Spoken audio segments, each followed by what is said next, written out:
संभल में survey team के साथ बदसलूकी केस में बड़ा एक्शन। योगी पुलिस ने इंतजामिया कमेटी के हाफिज और काशिद को किया गिरफ्तार। आरोपियों ने एएसआई टीम के साथ की गाली गलौज, मस्जिद में जाने से रोका। संभल में उपद्रवियों पर एक बार फिर योगी पुलिस ने जबरदस्त एक्शन लिया है। संभल पुलिस ने इंतजामिया कमेटी के 2 लोगों को गिरफ्तार किया है। हाफिज और काशिद, इन दोनों को गिरफ्तार किया गया है। दरअसल बड़ी खबर यह है कि संभल में जामा मस्जिद की इंतजामिया कमेटी के खिलाफ एएसआई टीम से अभद्रता करने के केस में यह बड़ा एक्शन हुआ है। दरअसल आरोप है कि मस्जिद के निरीक्षण के दौरान एएसआई टीम को न केवल जाने से मस्जिद के भीतर रोका गया, बल्कि जो मेंबर्स थे एएसआई टीम में उनके साथ गाली गलौज भी की गई और साथ ही कमेटी के कर्मचारियों ने मौके पर बवाल करना शुरू कर दिया। तो ये पूरी घटना 8 अक्टूबर की है, जिसकी जानकारी अब संभल के जो एसपी हैं कृष्ण कुमार बिश्नोई, उनके जरिए दी गई है और बताया गया है कि 8 अक्टूबर को जामा मस्जिद के परिसर में ये पूरी घटना हुई और इस घटना में जो आरोपी है, एक आरोपी जिसे गिरफ्तार किया गया, हाफिज और काशिद को भी गिरफ्तार कर लिया गया है। कुछ इस तरह की जानकारी आई है। और जो कासिफ है, दरअसल वो आम आदमी पार्टी की राष्ट्रीय कार्यकारिणी का सदस्य भी है, ये भी जानकारी मिली है। जांच के दौरान मस्जिद की इंतजामिया कमेटी के कर्मचारी हाफिज पर आरोप है कि उन्होंने कासिफ खान नाम के एक व्यक्ति को मौके पर बुलाकर एएसआई टीम के साथ अभद्रता की। टीम को मस्जिद के मुख्य गुंबद में एंट्री नहीं करने दी गई। वहां पर माहौल बिगाड़ने जैसी स्थिति पैदा करने की पूरी कोशिश की गई। इस कारण टीम को अपना निरीक्षण जो था वो बीच में ही छोड़कर मेरठ वापस लौटना पड़ा, क्योंकि मेरठ मंडल की ये एएसआई टीम थी जो वहां पर सर्वे के लिए पहुंची थी, लेकिन इस तरीके से उनके साथ गाली गलौज किया गया, उन्हें निरीक्षण नहीं करने दिया गया और वापस उन्हें लौटना पड़ा। जिसके बाद जो एएसआई के इंजीनियर थे उन्होंने शिकायत दर्ज कराई और शिकायत दर्ज होने के बाद ही क्या एक्शन हुआ है, जहां पर मस्जिद कर्मचारी हाफिज और मोहम्मद कासिम खान के खिलाफ बीएनएस की धारा 132, 352 और 351 2 के तहत यह केस दर्ज किया गया। शिकायत में 8 अक्टूबर की घटना का जिक्र किया गया है, जिसमें टीम को साइट निरीक्षण नहीं करने दिया गया।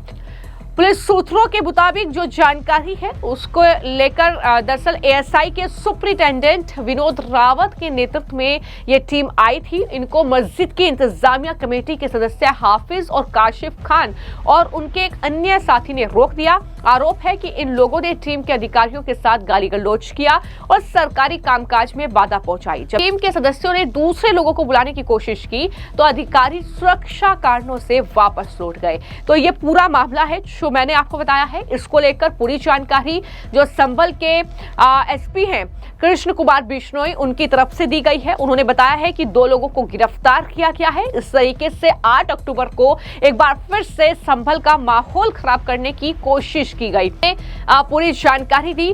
ये नई कोई बात नहीं है, ये नई कोई घटना नहीं है। संभल में इससे पहले जो है 24 नवंबर 2024 को जो घटना हुई थी, जिस तरीके से जामा मस्जिद के सर्वे के विरोध में हिंसा की गई, उसके बाद से लगातार हम देख रहे हैं कि संभल में एक्शन जारी है।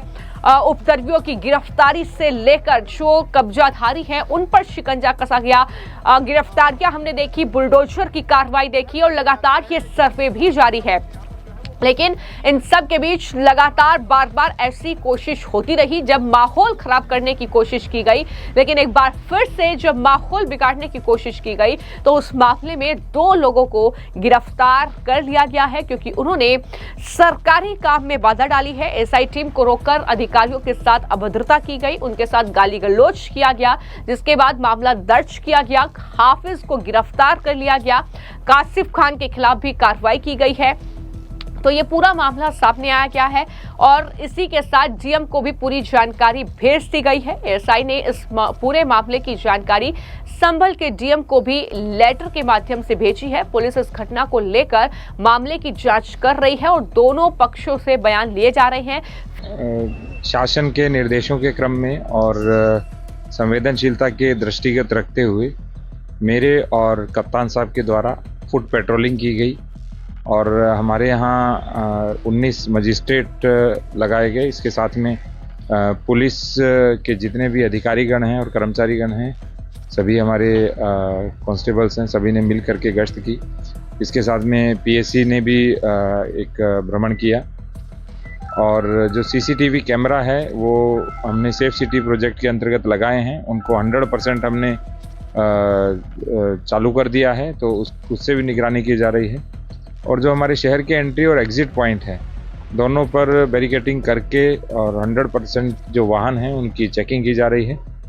और धारा 163 31 अक्टूबर को पुनः हमने लागू कर दी थी, तो धारा 163 भी लागू है। पीस कमेटी की बैठक भी जनपद स्तर की आयोजित की जाएगी और थाना स्तर के ऊपर जो पीस कमेटी की बैठक है वो ऑलरेडी आज आयोजित हो भी रही है और कुछ आयोजित हो गई।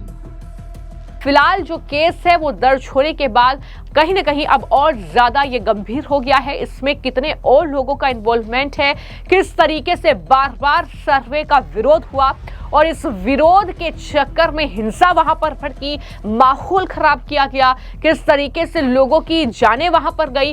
तो इस पूरे मामले को लेकर लगातार संभल में ये एक्शन हम देख रहे हैं और एक सर्वे के लिए वहां पर टीम पहुंची तो कुछ इस तरीके का एक्शन जो है वो देखने को मिला। फिलहाल आपकी इस मामले को लेकर क्या राय है, हमें कमेंट बॉक्स में जरूर लिखें। धन्यवाद। मुख्यमंत्री जी की बैठक हुई है, क्या कहें? कल माननीय मुख्यमंत्री महोदय द्वारा संभल के परिप्रेक्ष्य में एक वीसी ली गई, जिसमें पीडब्ल्यूडी और धर्मार्थ कार्य विभाग का जो 24 कोसीय परिक्रमा मार्ग है, जो लगभग 50 किलोमीटर लंबा है, उसकी 7 मीटर की ब्लैक टॉप चौड़ाई करने और 3 मीटर का जो रेज्ड फुटपाथ है उसको बनाने के निर्देश दिए गए। तो लगभग 419 करोड़ का है।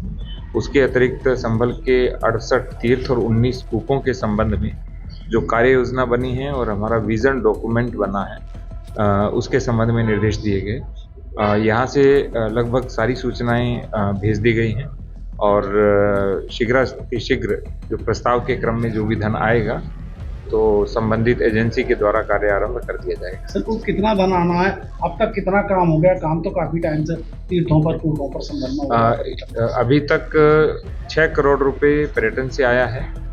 वंदन योजना में अलग अलग लगभग 13 करोड़ आया है, जिसमें एक जो तीर्थ है संभल में यमगंड तीर्थ, उसका काम पूर्ण हुआ है। इसी तरह से जो 15वां वित्त है उससे हमने चतुर्मुख ब्रह्म कूप का निर्माण कार्य पूर्ण कराया और उसके साथ में पिशाच मोचन तीर्थ भी है, उसका भी काम पूरा कराएंगे। और प्रयास ये रहेगा कि अगले वर्ष तक जो भी कार्य हैं वो आरंभ भी हो जाएं और पूर्ण भी हो जाएं। सर, तमाम ऐसे एएसआई उनके डेवलप के लिए भी कुछ पैसा जनपद में कुल 9 साइट्स हैं जो आर्कियोलॉजिकल सर्वे ऑफ इंडिया के अंतर्गत आती हैं। उन सभी के संबंध में हमारे स्तर से पत्र लिखा जा चुका है, एएसआई के द्वारा भ्रमण हो चुका है और जैसे जो सौंधन है तो वहाँ पे एएसआई ने अपना काम किया है और अन्य स्थानों पर भी एएसआई काम करेंगे। सर, निकालने के लिए किया है उसको लेकर प्रशासन क्या किया? वो हम बात करेंगे और उस दिन निर्णय लिया जाएगा। तो सर, बीएनएस 163 भी लागू है इसमें? हाँ, धारा 163 लागू है। उसी सिलसिले में जो निर्णय है वो 19 को लिया जाएगा। क्या सर, संभल में सुरक्षा व्यवस्था ही बढ़ाई है? संभल में सुरक्षा व्यवस्था नियमित रूप से बनी हुई है और 24 नवंबर को देखते हुए भी हमने सुरक्षा व्यवस्था बढ़ाई है और मजिस्ट्रेट की तैनाती की है। सर, क्या जिस तरह से संभल जो हिंसा हुई थी उसमें 100 से अधिक लोग गिरफ्तार हुए थे और 38 लोगों को जमानत पर छूट कराया है, तो क्या चूंकि 24 नवंबर भी अब आ रही है तो क्या उनको जो जमानत पर छूट कराए हैं क्या उनकी मुचलके वगैरह भरे जाएंगे? देखिए, ऑनरेबल कोर्ट की जो प्रोसेस है वो उन्होंने फॉलो की है और बाकी हमारे स्तर पे जो भी कार्रवाई होनी है वो हम करें।